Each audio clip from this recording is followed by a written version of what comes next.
Manipulation médiatique, quand la désinformation sème la panique. Bienvenue dans cet épisode où nous allons décrypter comment certaines unes de journaux manipulent l'opinion publique et sèment la confusion autour des réformes économiques en cours. Les médias et la stratégie de la peur. Récemment, deux journaux ont frappé fort avec leurs unes.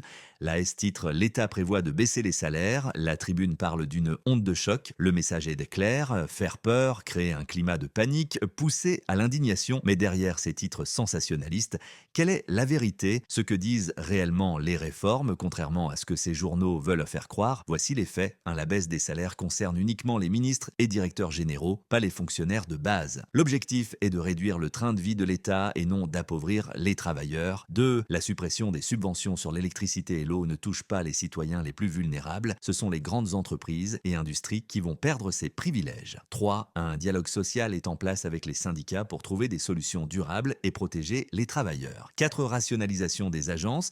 Plusieurs agences inutiles seront fusionnées ou supprimées pour éviter le gaspillage des fonds publics. Pourquoi cette manipulation? Alors pourquoi certains médias insistent sur cette désinformation? Parce que ces réformes dérangent. Elles touchent directement ceux qui ont bénéficié d'un système privilégié pendant des années, qui perdent des avantages avec ces mesures. Les hauts fonctionnaires, les dirigeants d'agences budgétivores, les grandes entreprises qui profitaient des subventions, qui crient au scandale dans les médias, les mêmes personnes qui veulent préserver leurs intérêts au détriment du peuple. Restez vigilants, les titres chocs des journaux ne sont pas toujours synonymes de vérité. Derrière ces unes sensationnalistes, il y a des intérêts bien précis. Vérifiez les informations avant de céder à la panique. Ne vous laissez pas manipuler par ceux qui veulent détourner l'attention. Posez-vous toujours la question: qui a intérêt à ce que vous croyez à cette version des faits? Et si vous avez aimé cet épisode, partagez-le et abonnez-vous pour d'autres analyses sans filtre. À très bientôt pour un nouveau décryptage.